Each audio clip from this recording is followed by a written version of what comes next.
Oke, kita buka ya rekan-rekan acara pada siang hari ini. Bismillahirrahmanirrahim. Assalamualaikum warahmatullahi wabarakatuh. Alhamdulillahirabbil alamin wa bihi nasta'inu ala umuri wadin wassalatu wassalam ala asrofil anbiya'il wal mursalin wa ala alihi washabi ajmain amal bad. Puji syukur kehadirat Allah Subhanahu wa taala yang telah memberikan kita begitu banyak nikmat sehingga kita sama-sama pada siang hari ini dapat berkumpul dalam acara peringatan International Women's Day tahun 2024, yaitu di mana kita akan mengadakan seminar peningkatan perlindungan pekerja perempuan secara inklusif di tempat kerja. Salawat serta salam tak lupa kita junjungan kepada Nabi besar Muhammad Sallallahu Alaihi Wasallam beserta para sahabatnya, keluarganya, dan semoga kita menjadi salah satu umatnya yang diberikan rahmatnya di akhir zaman nanti. Amin amin ya robbal alamin. Ya, salam sejahtera untuk kita semua. Selamat datang kami ucapkan kepada Bapak Zulkifli selaku DPC KSPSI Kabupaten Kota Bekasi. Ya, selamat datang dan terima kasih kami ucapkan kepada rekan-rekan anggota PUK KEP FS, SPSI Kabupaten dan Kota Bekasi. Sebelumnya perkenalkan saya Revina Kartika selaku pembawa acara yang akan membantu acara pada siang hari ini dan kebetulan saya dari PUK SPLM SPSI PT Toyo Denso Indonesia. Dan mohon maaf jadi kayak rada kegok yang ngomong cap gitu. Biasa memandu acara lem. Dan salam kenal untuk semuanya. Baik, pada kesempatan siang hari ini alangkah baiknya kita buka acara pada siang hari ini dengan pembacaan basmalah bersama-sama. Bismillahirrahmanirrahim. Semoga acara berjalan dengan lancar. Amin amin ya robbal alamin.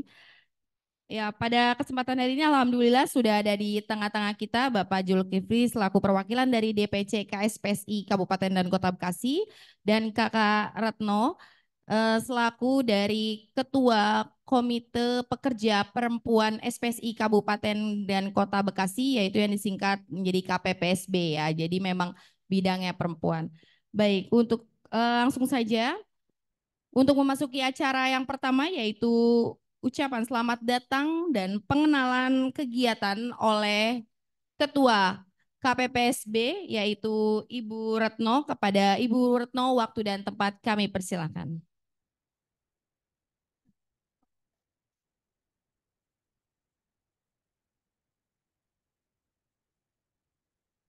Baik, Bismillahirrahmanirrahim. Assalamualaikum warahmatullahi wabarakatuh. Mohon izin berdiri. Selamat siang kawan-kawan semuanya. Salam sejahtera bagi kita semua yang kita hormati bersama-sama Ketua DPC KSPSI Kabupaten Kota Bekasi yang dalam hal ini diwakili oleh Bapak Zulkifli. Kemudian ada Ketua Bidang Hubungan Industrial dan Jam Sostek Dinas Tenaga Kerja Kabupaten Bekasi, Ibu Nur Hidayah Setiawati SEMM yang saat ini bergabung dengan kita melalui Zoom meeting karena beliau sedang ada acara sebagai narasumber nanti. Kemudian ada juga Kepala Dinas Pemberdayaan Perempuan dan Perlindungan Anak Kabupaten Bekasi yang diwakili oleh Ibu Irma dan saat ini masih dalam perjalanan. Serta teman-teman koordinator KPPSB, teman-teman peserta dari seluruh PUK yang saat ini bisa hadir. Terima kasih untuk kehadirannya hari ini. Jadi hari ini kita dalam rangka merayakan International Women Day atau Hari Perempuan yang hari ini dirayakan oleh seluruh perempuan-perempuan dunia. Sebenarnya bukan hanya perempuan yang hari ini merayakan. Jadi kita hari ini mengambil tema, saya nggak kebaca. Seminar peningkatan perlindungan pekerja perempuan secara inklusif di tempat kerja. Ada berbagai cara teman-teman kita memperingati Hari Perempuan hari ini seperti yang telah dilakukan per tadi pagi beberapa teman-teman pekerja perempuan juga ada yang melakukan aksi di Jakarta dan kita juga ikut serta tadi pagi. Namun untuk kita di Kabupaten Bekasi kita mengadakan seminar. Nanti kita akan mengetahui bagaimana sih pekerja perempuan di Kabupaten dan Kota Bekasi secara khusus dalam bentuk perlindungannya. Makanya kita juga ada pembicara nanti dari Dinas Tenaga Kerja dan juga dari Dinas Dinas Pemberdayaan Perempuan dan Perlindungan Anak.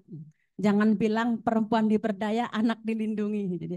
Jadi bagaimana perempuan Kabupaten dan Kota Bekasi ini selain menjadi ibu rumah tangga juga seorang pekerja itu bisa benar-benar dilindungi dalam baik di dalam pekerjaannya maupun di lingkungan tempat tinggalnya. Jadi selamat datang kepada teman-teman semuanya. Silahkan nanti dalam beberapa jam ke depan kita belajar bersama, kita mendengarkan penjelasan baik dari Dinas Tenaga Kerja maupun Dinas Pemberdayaan Perempuan dan Perlindungan Anak seperti apa dan bagaimana kita perempuan pekerja di Kabupaten Bekasi ini bisa bekerja dengan baik dan nyaman serta terlindungi hak-haknya. Itu aja dari saya. Terima kasih. Selamat melakukan seminar. Terima kasih. Wassalamualaikum warahmatullahi wabarakatuh. Terima kasih kami ucapkan kepada Ibu Retno atau Kartno ya, selaku dari Ketua Komite Pekerja Perempuan SPSI Kabupaten dan Kota Bekasi, di mana menyampaikan maksud dan tujuan dari diadakannya acara peringatan International Women's Day pada hari ini. Baik, meningkat ke acara selanjutnya yaitu sambutan sekaligus membuka acara yaitu Bapak Zulkifli dari DPC SPSI Kabupaten dan Kota Bekasi. Kepada Bapak Jul, waktu dan tempat kami persilakan. Izin Bung Herman, Bung Yusuf. Assalamualaikum warahmatullahi wabarakatuh. Alhamdulillahirabbil alamin wa bihi nasta'inu ala umuri dunya waddin wassalatu wassalamu ala asrofil anbiya'i wal mursalin wa ala alihi wa sahbihi ajmain amma ba'du. Allahumma shalli ala sayyidina Muhammad wa ala ali sayyidina Muhammad.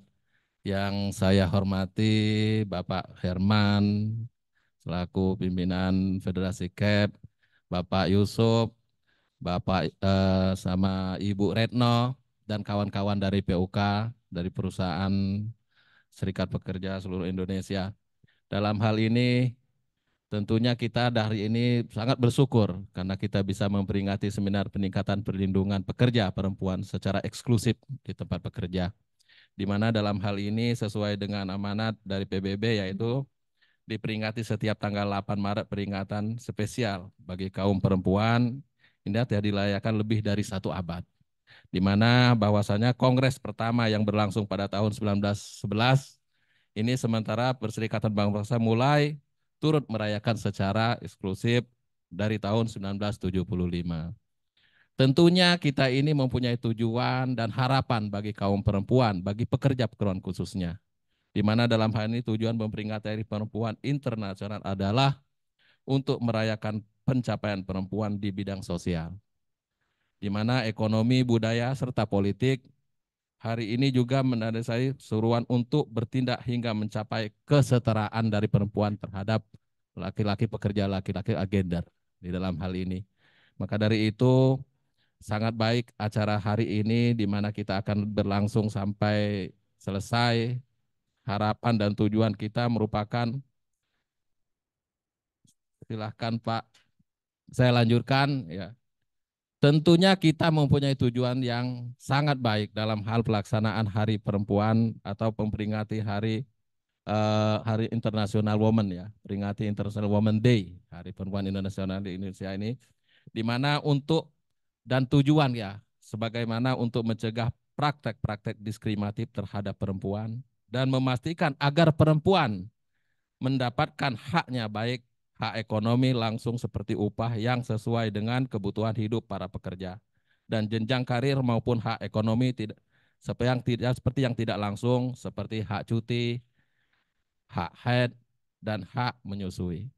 Mudah-mudahan ke depannya kita itu akan menjadikan suatu perempuan atau pekerja perempuan yang berkualitas yang lebih baik. Ya, dengan hal ini saya sebagai perwakilan dari DPC Konfederasi mewakili dengan mengucapkan syukur alhamdulillah seminar peningkatan perlindungan pekerja perempuan secara eksklusif di tempat pekerja. Saya buka. Terima kasih. Wassalamualaikum warahmatullahi wabarakatuh.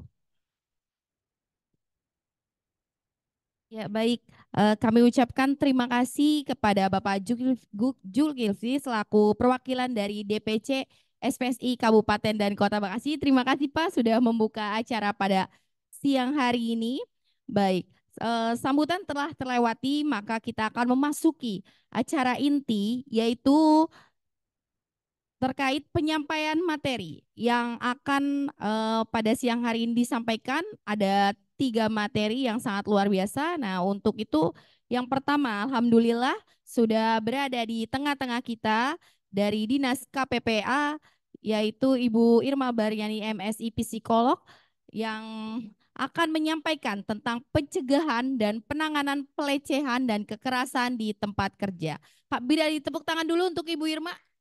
Sangat luar biasa. Terima kasih Bu sudah meluangkan waktunya pada siang hari ini untuk memberikan penyampaian dalam peringatan International Women's Day 2024 pada hari ini.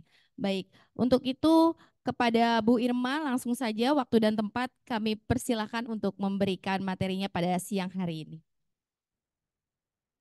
Kepada Bapak Mustika selaku staf bidang PUG, mangga Pak.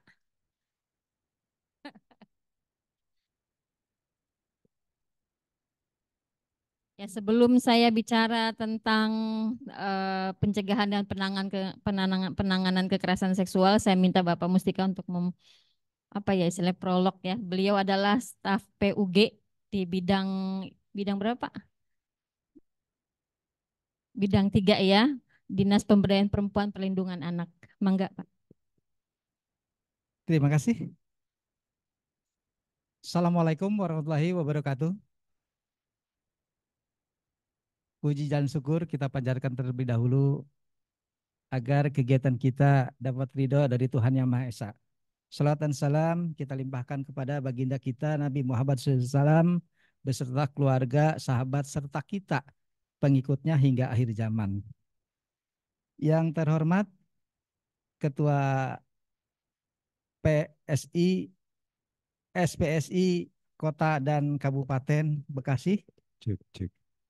Yang saya hormati panitia penyelenggara, yang terhormat pembicara awal tadi, mungkin panitia, yang saya hormati para hadirin yang tidak dapat saya sebutkan satu persatu, mohon maaf saya belum hafal. Sebelum ke materi, saya sedikit memberikan pembukaan, menyampaikan permohonan maaf kepada Bapak dan Ibu hadirin bahwa Ibu Kepala Dinas P3A Kabupaten Bekasi tidak dapat hadir. Begitu juga Ibu Kepala Bidang PUG dan Kepala Bidang Perlindungan Khusus Perempuan juga tidak dapat hadir karena banyaknya acara pada hari ini, sehingga kami stafnya diutus ke sini, Bu Irma dengan kami. Perkenalkan, nama saya Mustika. Nama saya nama perempuan. Makanya saya ditempatkan di pemberdayaan perempuan. Gitu. Saya sebagai analis perlindungan perempuan pada Dinas Pemberdayaan Perempuan dan Perlindungan Anak. Baik, sebelum ke materi, Bapak dan Ibu, kekerasan sangat meningkat sampai hari ini. Baik itu di Kabupaten Bekasi, mungkin di kota juga sama. Nah, kota kami tidak melihat data-datanya, akan tetapi di Kabupaten Bekasi sampai hari ini kekerasan perempuan dan anak di tahun 2023 ada 226 kasus yang terlaporkan pada kami. Itu yang terlaporkan. Di antaranya kekerasan seksual pada anak, kekerasan pada perempuan, pelecehan, perundungan, dan lain sebagainya. Mungkin yang tidak terlaporkan masih banyak. Karena apa? Karena masyarakat masih menganggap ini adalah aib. Jadi tidak melapor. Padahal dalam Undang-Undang 23 2004 maupun Undang-Undang 35 tahun 2015 tentang perlindungan anak, Undang-Undang 23 2004 tentang pencegahan kekerasan terhadap perempuan, itu harus dilaporkan ketika kita melihat, merasakan kekerasan baik terhadap perempuan ataupun anak. Termasuk kemarin disampaikan dalam Permen PPA nomor 2, Permen PPA nomor 1 tahun 2023 tentang pencegahan kekerasan terhadap pekerja perempuan di tempat kerja. Jadi ketika kita melihat, harus kita melaporkan. Apalagi kita merasakan sebagai korban. Nah, sampai hari ini sangat tinggi sekali kekerasan-kekerasan yang dialami oleh perempuan. Di dalam Undang-Undang 23 tahun 2004 tentang penghapusan kekerasan terhadap perempuan, perempuan itu dianggap sebagai pencetak bangsa. Jadi dia harus dilindungi. Karena apa? Perempuan sebagai pencetak bangsa yang baik. Karena anak-anak kita kalau tidak terasuh dengan baik, bangsa kita mungkin nanti ke depan seperti apa. Nah, perempuanlah sebagai ujung tombak pengasuh bangsa yang utama, yang utama sekali untuk mencetak anak kita akan seperti apa nantinya. Maka dihadirkanlah Undang-Undang Perlindungan Perempuan. Di Kabupaten Bekasi juga ada Perda, turunan dari undang-undang, Perda Perlindungan Perempuan, yaitu Perda nomor 5 tahun 2020 yang di dalamnya menyangkut tentang perlindungan perempuan. Siapa yang harus melindungi perempuan itu? Kita semua. Dunia usaha, dunia pemerintahan, dunia media massa, dan kita semua harus melindungi perempuan. Tadi di 2023 itu dikatakan perempuan adalah sebagai pencetak bangsa ke depan. Begitu. Baik, Bapak dan Ibu, Perda nomor 5 tahun 2020 sebagai turunan dari Undang-Undang 23 tahun 2004 mengatur semua perlindungan perempuan di dalamnya. Itu sudah dibuat di kami di Kabupaten Bekasi. Mungkin ada beberapa perusahaan yang sudah mendengar tentang Perda itu dan mungkin sebagian besar belum. Karena apa? Karena kami sosialisasinya pun belum menyeluruh. Baru sekian-sekian. Mungkin ke depan kami akan sosialisasi kembali tentang perlindungan perempuan. Baik itu perlindungan perempuan di tempat kerja, di luar, di mana saja, dan di tempat lain.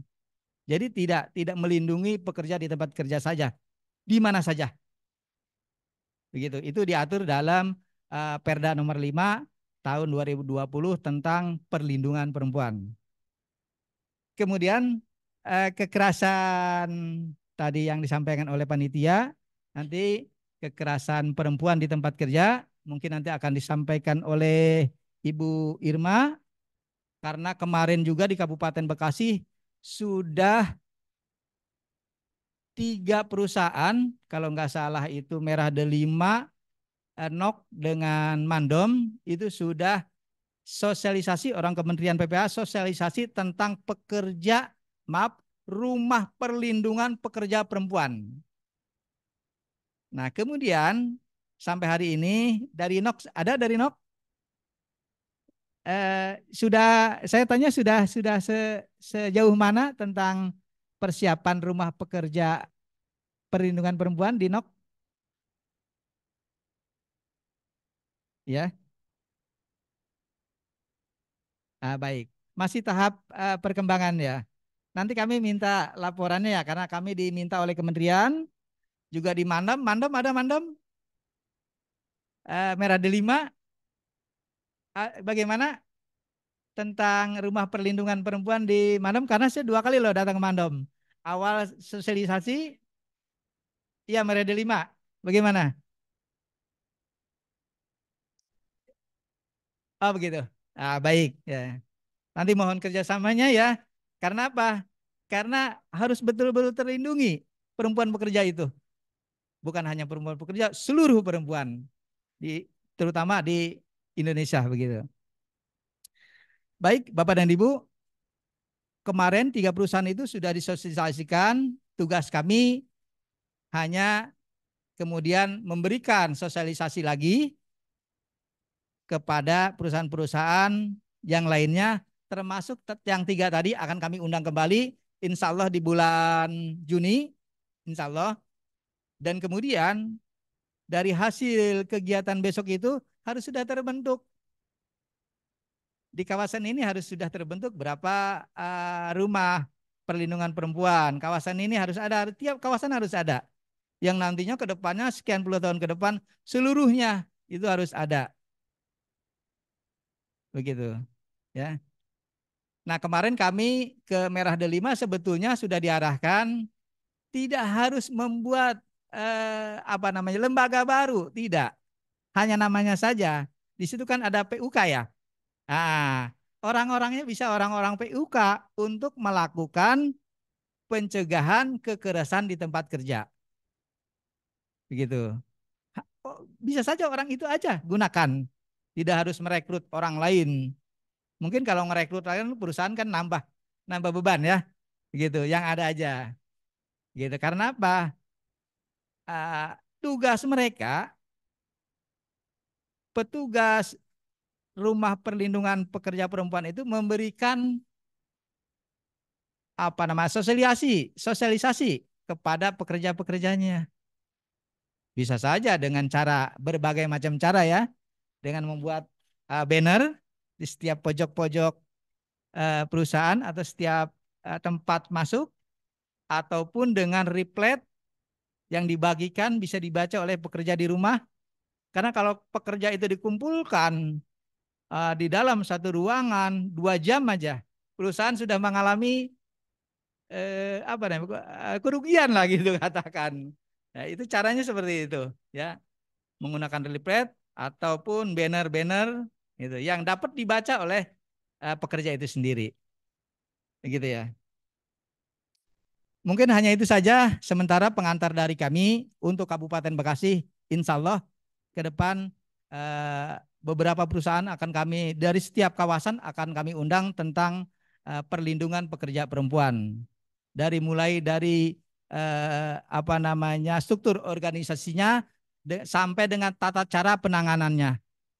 Nah, nanti mungkin akan dijelaskan oleh Bu Irma ketika pekerja itu mengalami kekerasan harus melapornya kemana. Nanti mungkin disampaikan oleh Bu Irma. Itu saja penghantar dari saya. Saya akhiri. Wassalamualaikum warahmatullahi wabarakatuh. Ya baik, terima kasih Pak Mus atas informasi yang disampaikan bahwa sejauh ini Dinas Pemberdayaan Perempuan Perlindungan Anak Kabupaten Bekasi sudah mengakomodir kebutuhan para pekerja perempuan serta sudah memfasilitasi suara-suara perempuan yang berkaitan dengan kesehatan, keselamatan gitu ya, dan juga kebahagiaan. Ya, kalau perempuan itu kan harus bahagia. Kenapa?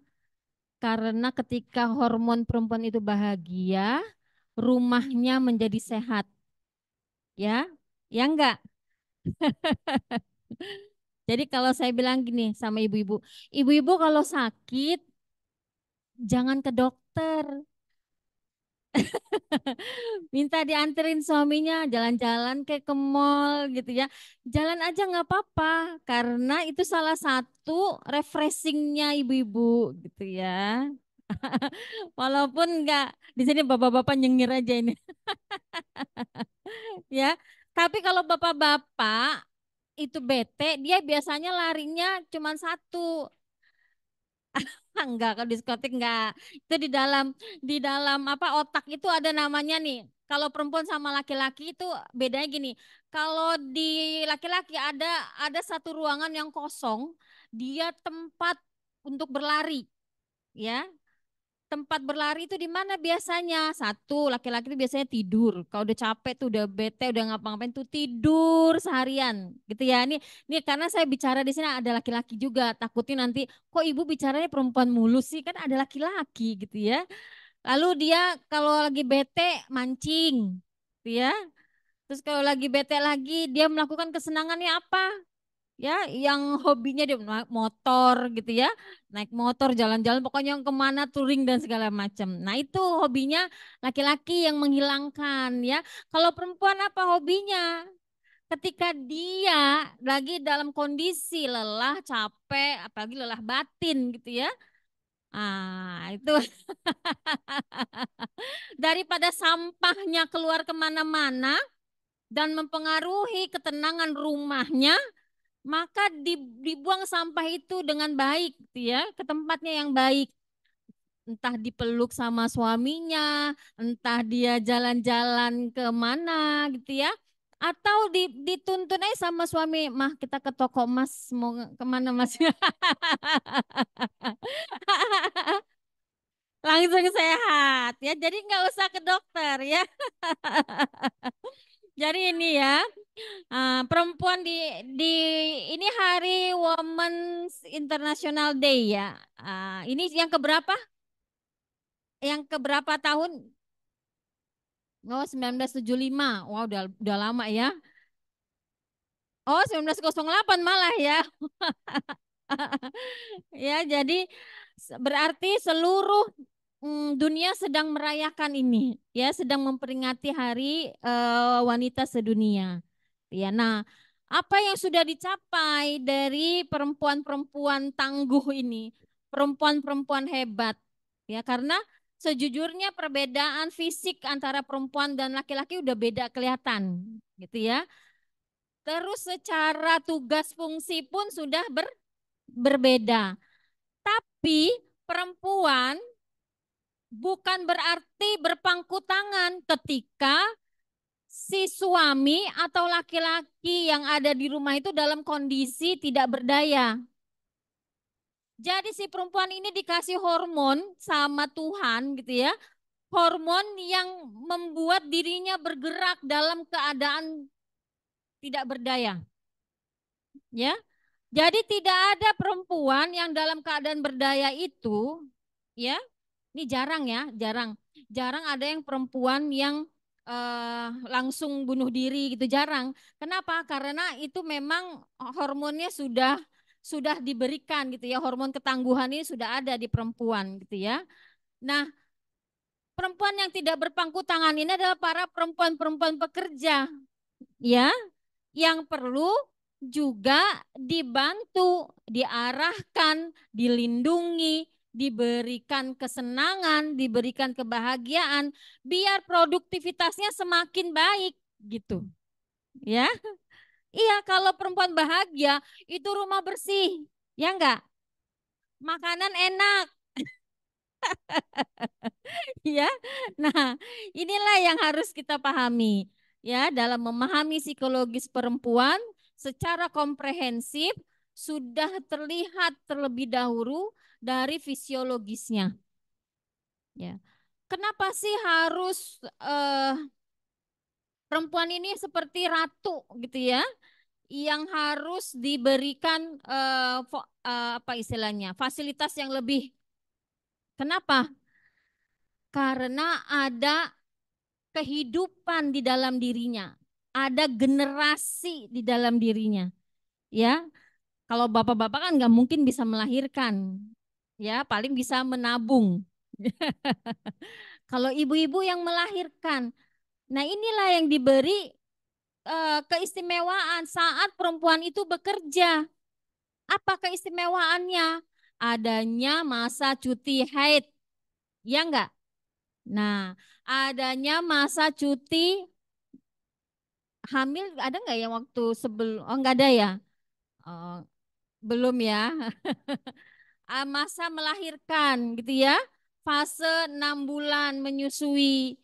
adanya ruang menyusui di perusahaannya, laktasi, ya. Banyak kebutuhan-kebutuhan perempuan yang difasilitasi oleh perusahaan. Terutama di dalam Undang-Undang TPKS nomor 12. Ibu-ibu tahu Undang-Undang TPKS nomor 12 yang terbaru? Enggak tahu, belum baca ya. Ada perlindungan secara khusus terhadap pelecehan seksual. Jadi kalau ada bapak-bapak teman gitu ya, yang sweet ya, terus menyentuh tubuhnya, walaupun dia cuma bercanda. Kalau perempuan itu tidak suka, dia boleh melaporkan. Atau suka tepok bokong nggak sengaja gitu ya, suka tepok begitu. Nah kalau itu nggak suka bisa dilaporkan.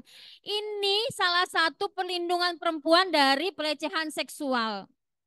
Ya, yang kemarin yang sempat booming, yang di kabupaten kasus staycation, ya. Nah itu padahal hanya tidak secara langsung ya, hanya bukan langsung ya, tapi secara tidak langsung dia ingin bertemu lewat apa gitu ya, kalau kita baca gitu.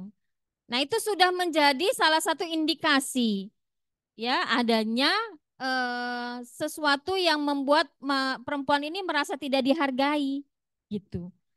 Nah, inilah di dalam undang-undang TPKS ini ibu-ibu harus tahu, bapak-bapak juga harus paham biar tidak terjadi kesalahpahaman gitu ya. Yang apa? Bapak-bapak niatnya bercanda. Ya, niatnya bercanda, megang tangan gitu ya, niatnya bercanda. Tapi karena ada undang-undangnya, perempuan ini jadi melek. Tadi gue dipegang tangannya, nggak enak, nggak suka. Akhirnya melaporkan gitu ya. Dan bahkan ada di dalam undang-undang itu pemaksaan memasang kontrasepsi. Itu nggak boleh juga kalau ibunya tidak bersedia. Udah Bu, daripada hamil melulu gitu ya, pakai KB aja, kata si bapak. Kalau si ibu nggak mau gitu ya, nah, itu bisa dilaporkan. Nah, itu. Jadi hal-hal seperti itu negara sudah memfasilitasi agar para pekerja perempuan atau para perempuan di Indonesia ini merasa aman, merasa nyaman, merasa bahagia, gitu ya, dan merasa dia memberikan kontribusi yang penuh terhadap bangsa dan negara, terutama untuk rumah tangganya. Ya, jadi rumah tangga itu kan sebenarnya negara kecil ya, negara kecil. Oke, kita ke materi. Nah, berkaitan dengan tadi Pak Mus sudah menjelaskan bahwa banyaknya kasus-kasus yang terjadi di Kabupaten Bekasi, terutama terhadap perempuan dan anak. Kenapa sih kok perempuan dan anak aja? Ada yang tahu? Kenapa kasus itu hanya terjadi pada perempuan dan anak saja? Kenapa enggak kepada laki-laki? Walaupun memang kita tidak menutup mata, ada juga laki-laki yang mengalami pelecehan, pencabulan, tapi enggak banyak. Dan itu biasanya laki-laki, anak-anak ya, anak-anak yang ininya laki-laki, gendernya laki-laki, itu biasanya terjadi pada anak-anak. Tapi kalau orang dewasa ada enggak? Gitu ya, orang dewasa laki-laki yang pernah enggak menjadi korban KDRT, pernah nggak menjadi korban pelampiasan nafsu atasannya, pernah nggak menjadi korban apa istilahnya pencabulan gitu ya dari teman kerjanya, kecuali teman kerjanya agak berbeda mungkin bisa gitu ya. Nah, tapi pernah nggak? Tidak pernah, maksudnya angkanya tuh ya paling dari 1.000 satu laki-laki ya. Tapi kalau perempuan, saya setiap hari ya berkecimpung di dalam dunia penanganan kekerasan ini, apalagi di kepolisian, karena saya juga psikolog di Polres Kabupaten Bekasi, ya hampir setiap hari kasus yang datang dan ditangani oleh kami adalah kasus-kasus kekerasan pada perempuan. Karena perempuan dan anak itu adalah makhluk yang lemah katanya. Ya Pak ya, katanya makhluk yang lemah. Bener gak sih Bu? Enggak ya? Halus ya, halus ya, bukannya lemah ya. Oh, jangan lawan emak-emak gitu ya. Oke, kenapa sih mereka kok lebih rentan kepada konflik-konflik KDRT, konflik-konflik seksual, ya? Mungkin itu tadi, ya. Tuhan sudah memberikan satu fungsi, dia dilindungi, ya, bukan disakiti, gitu. Nah, kasus kekerasan di Bekasi ini sudah banyak, ya. Data terakhir itu hampir tadi yang Pak Mus sudah katakan gitu ya, sudah kurang lebih tahun 2004 ini kalau nggak salah 50-an ya Pak Mus ya. Kalau nggak salah terhadap anak dan perempuan gitu ya. Nah, apalagi terhadap perempuan pekerja mungkin tidak terekspos. Ya enggak, Bu? Ya, banyak teman-teman kita yang di perusahaan mengalami hal-hal yang sifatnya pelecehan secara verbal. Maaf ya, saya bukan ngomong kotor di sini ya, tapi sering terdengar ya, damon damon dada montok gitu ya, ya, toge pasar. Ya, itu sering terdengar ya bahasa-bahasa pelecehan secara verbal ya. Jadi itu yang harus kita jaga ya dari teman-teman yang mungkin pengen niatnya bercanda sebenarnya, tapi secara tidak langsung sudah menurunkan penilaian kita gitu. Nah, kemudian banyak yang juga ada sentuhan yang tidak nyaman, misalkan colek gitu ya, colek paha, colek pantat, colek payudara, atau sekarang lagi ngetren begal, begal payudara gitu ya. Banyak tuh sekarang jadi ada salah satu laporan ke kami, tapi belum di ini, Bu, polisi yang nelfon. Kalau kasus begal payudara, apa Bu ininya, buktinya? Apa ya? Begal payudara buktinya apa? Ada nggak CCTV-nya kelihatan? Nggak ada, Bu. Di visumnya apa? Apa di visumnya ya? Nah, ada sisanya nggak? Saya bilang gitu. Ada sisa tangannya nggak di sana, di payudaranya? Ya nggak ada lah, Bu. Wah, itu saya bingung, Pak. Ya, karena tidak ada bukti yang terlihat. Kalau dia ada CCTV, mungkin. Atau ada yang melihat temannya, iya dia benar Bu, dibegal, ini payudaranya dipegang. Gitu ya. Nah itu, apalagi para perempuan pekerja yang pulangnya malam, ya sip-sipan, pulang jam 12 atau pulang pagi, ya kan Bu ya? Nah itu harus dilindungi. Ya, jadi bukan bapak-bapak saja yang dilindungi. Kalau bapak-bapak pulang malam pasti yang dibegal motornya. Kalau ibu-ibu motornya dan badannya. Ya, kalau ibu-ibu komplit dia, motornya dan badannya. Gitu ya. Karena para pelaku kriminal mungkin melakukannya dalam keadaan tidak sadar juga dan itu ada gitu ya. Nah, ini yang harus diperhatikan oleh kita.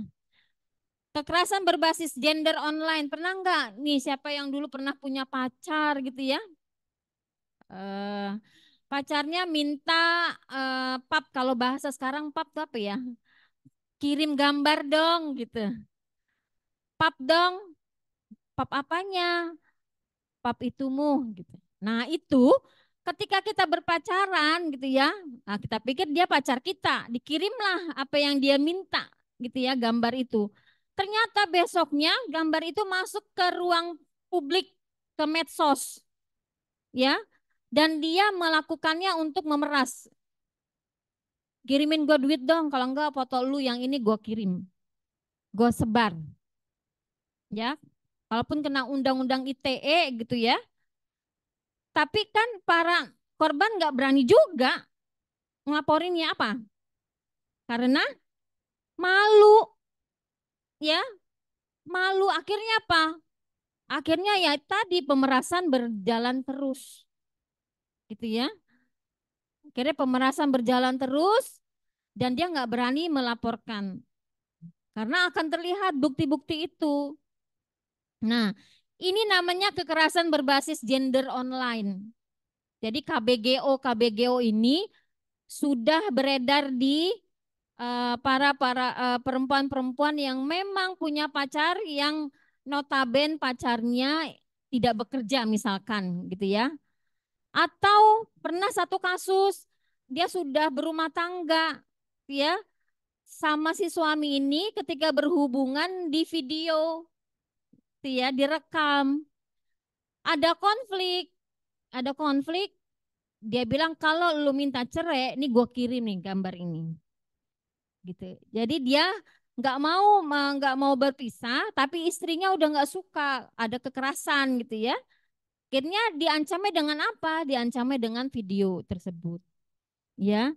Nah, inilah yang harus dipahami oleh para perempuan-perempuan, apalagi perempuan pekerja yang setiap hari berinteraksi dengan eh, apa laki-laki yang kita nggak tahu latar belakang kepribadiannya, ya nggak? Kita nggak tahu teman kerja kita itu sedang berkonflik atau tidak, ya. Kita nggak tahu bahwa dia punya kelainan seks atau tidak. Dan pernah terjadi satu perusahaan ya akhirnya mereka berpacaran gitu ya dan ternyata hamil misalkan gitu ya. Ini contoh kasus saja yang terjadi ketika dituntut karena khawatir tahu sama seluruh teman-temannya dan perusahaannya ya akhirnya apa minta digugurkan. Gugurin aja ya. Apa nanti juga kalau nikah kan kita yang sendiri bahaya. Setelah digugurkan yang terjadi apa? Ya, yang terjadi perempuan ini hampir tidak selamat dan itu dilaporkan.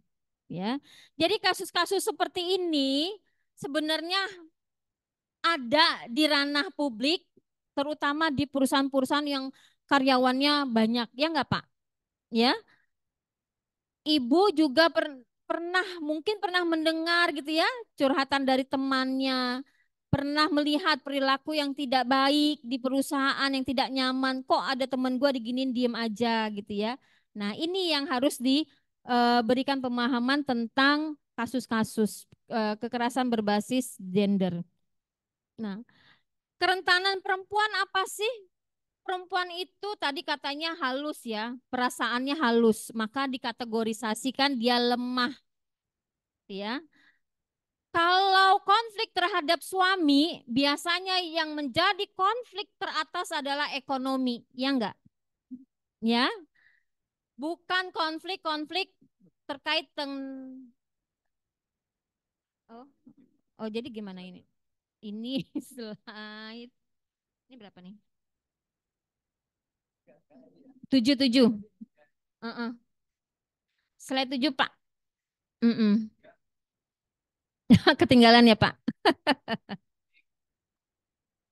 Oh iya iya siap. Next itu ya, Pak. Oh, tadi saya bingung mana ya ininya. Ya. Oke, terima kasih Bapak. Ya. Nah, jadi kerentanan perempuan ya akibat apa? Ya, tadi relasi terhadap suami. Konflik terbesar biasanya ekonomi. Ya. Kalau ekonominya baik-baik saja, maka semua aspek pasti baik-baik saja. Ya, walaupun tidak kaya-kaya banget gitu ya, tapi minimal kalau mau pergi ada mobil, kalau ada pas-pasan ya. Ya. Nah, relasi dalam keluarga, ya itu suami atau mertua, ya perempuan dengan ibu mertuanya, suami dengan bapak mertuanya, kadang seperti itu. Ya, itu konflik-konflik yang rentan, ya dalam perempuan. Terus lingkungan, komunitas, perusahaan, ya RT RW-nya seperti apa, dan juga peran-peran yang memberikan kontribusi kepada perempuan. Kalau di perusahaan suka ada nggak sih yang mengurusi kebutuhan perempuan selain SPSI ini? Nggak ada yang spesifikasinya. Misalnya kalau SPSI kan biasanya bapak-bapak ya, tapi ini yang perempuannya ada ya. Nah itu biasanya bisa memberikan sebagai teman curhat gitu ya, atau teman untuk memotivasi gitu ya.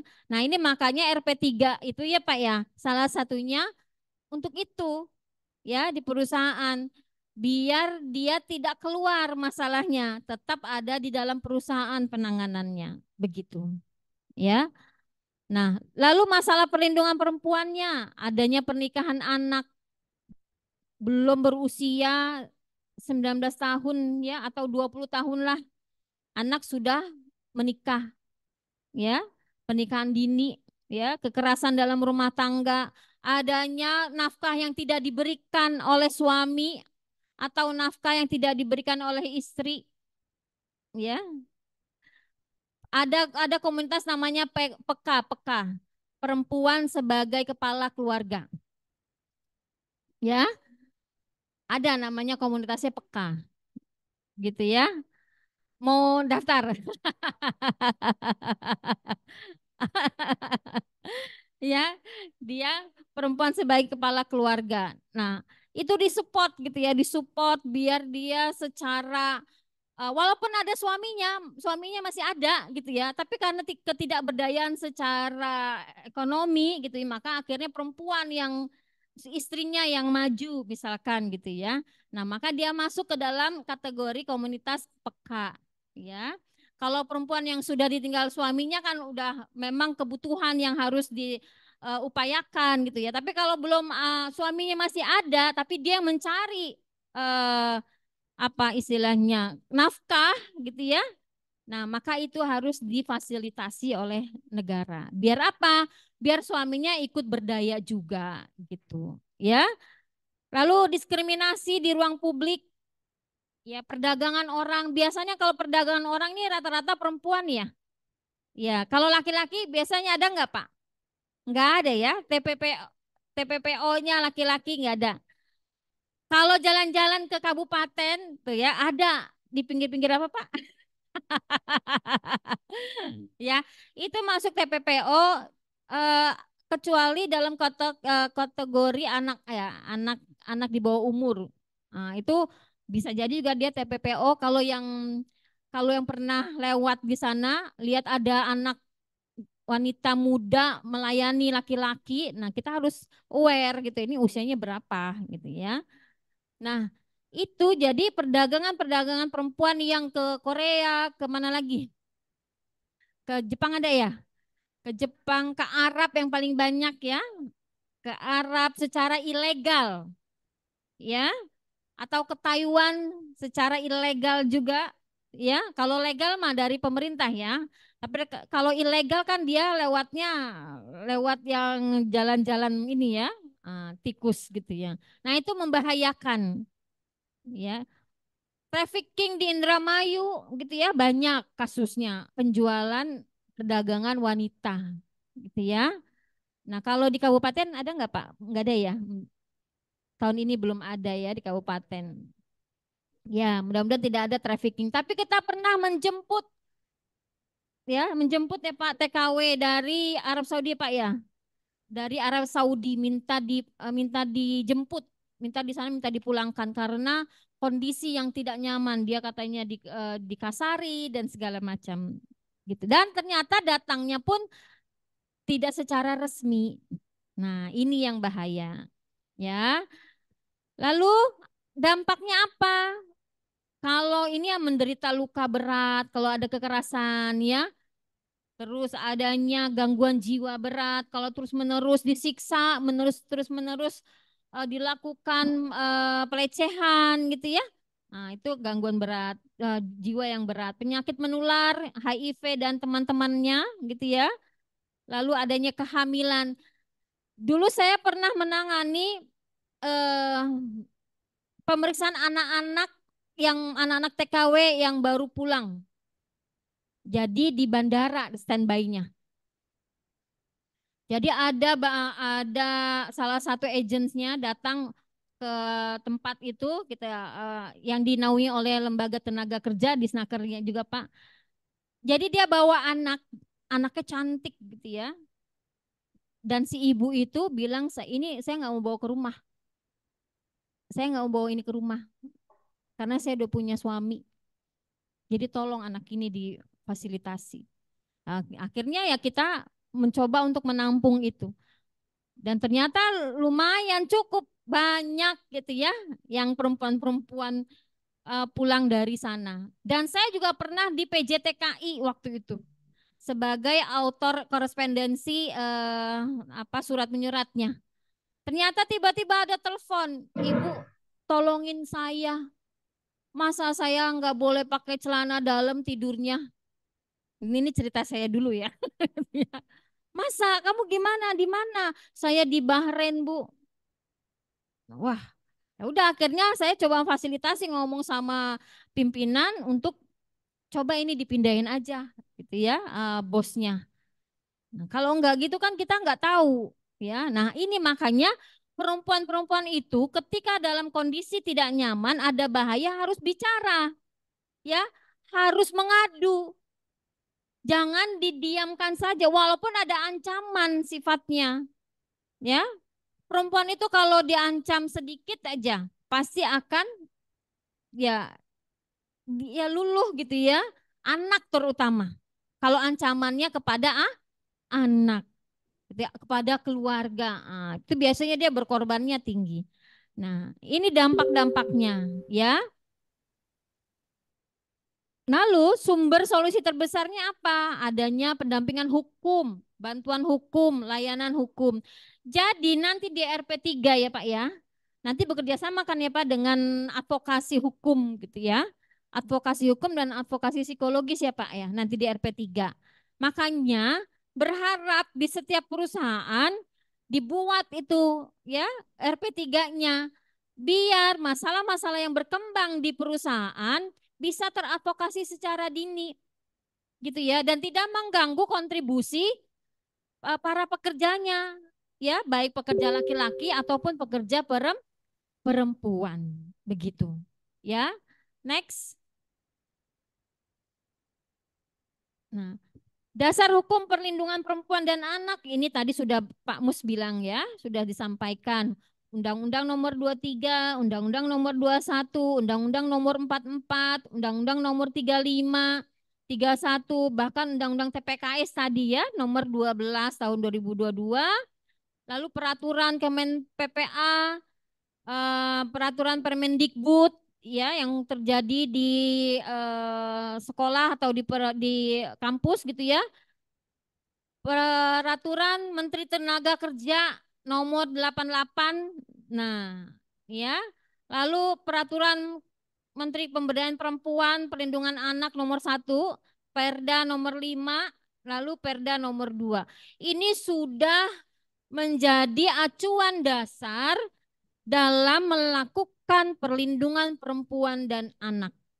Jadi alangkah baiknya acuan dasar ini disonding kepada para pimpinan perusahaan agar segera memfasilitasi ruang RP3A ini untuk kebutuhan-kebutuhan pekerja. Ya. Next. Nah,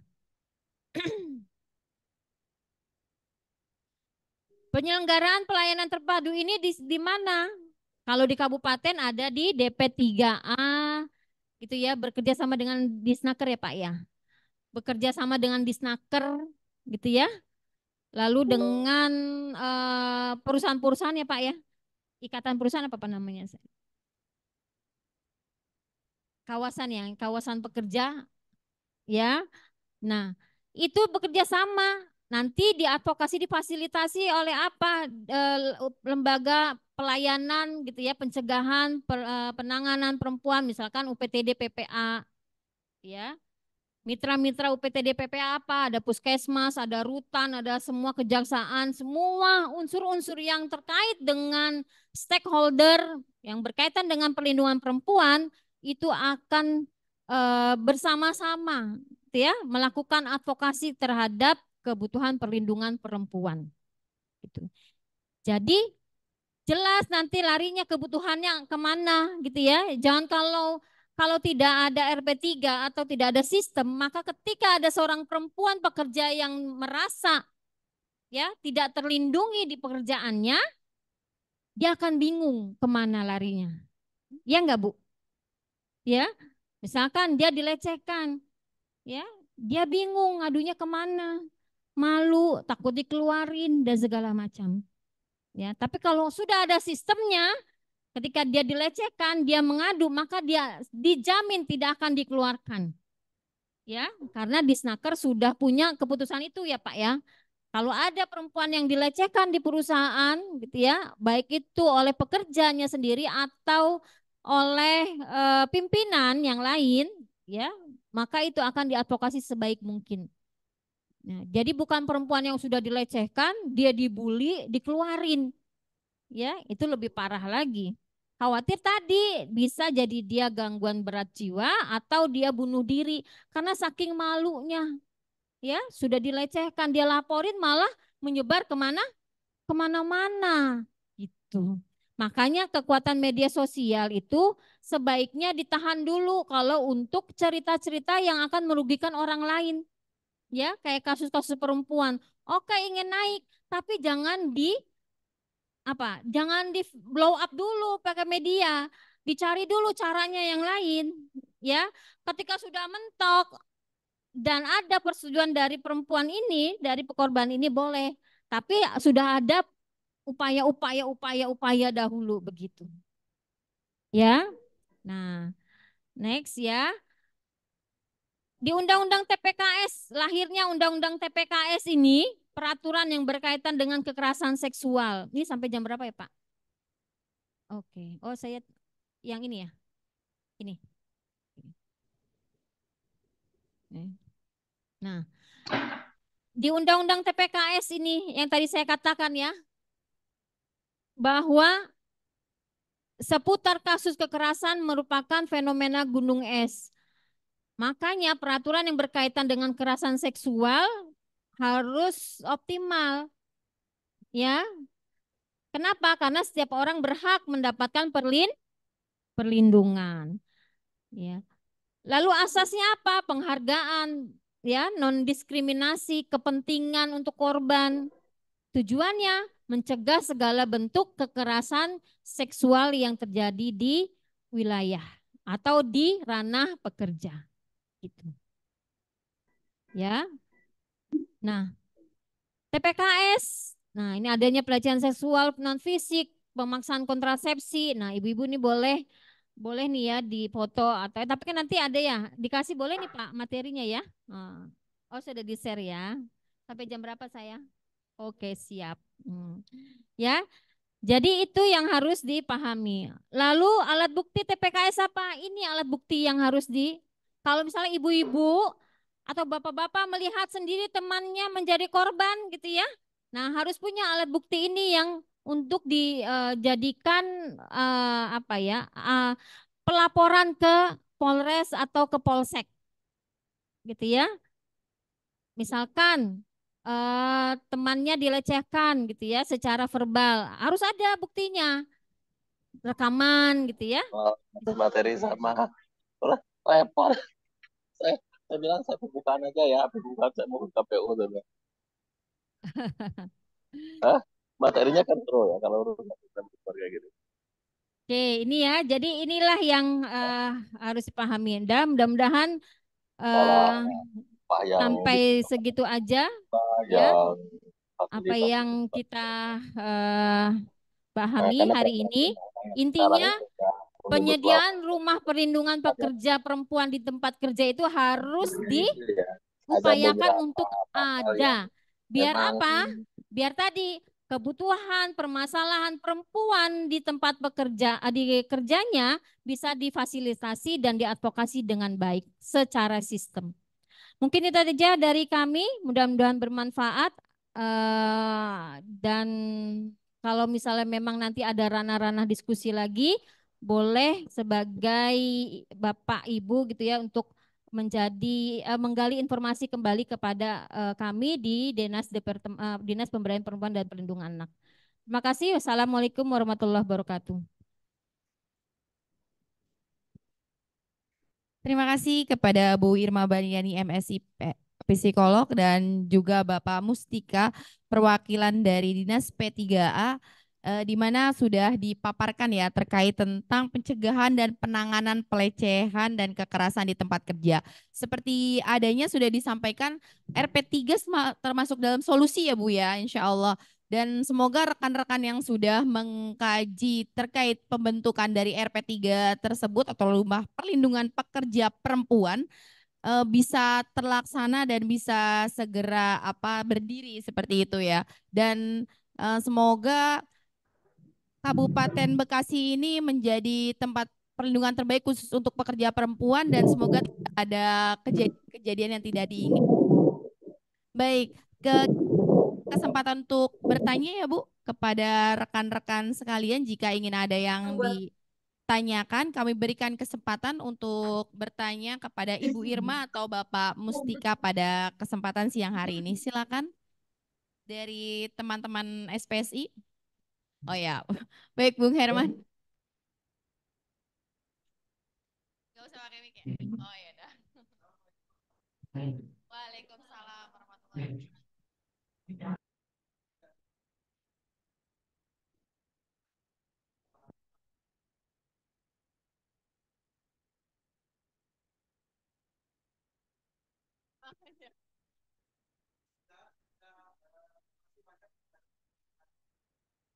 Harapannya dari kami ini bukan pertemuan yang pertama dan terakhir, tapi ini pertemuan yang pertama dan berkelanjutan. Karena sekali lagi kami dari Serikat Pekerja perlu support dari kawan-kawan dari DPPA gitu ya.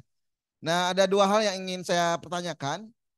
Yang pertama, saya tadi agak terlambat masuk gitu ya. Saya ingin tahu yang terkait dengan keluhan melalui Dinas Perlindungan atau Pemberdayaan Perempuan dan Perlindungan Anak sejauh ini di Kabupaten Bekasi angkanya seberapa besar gitu ya Pak?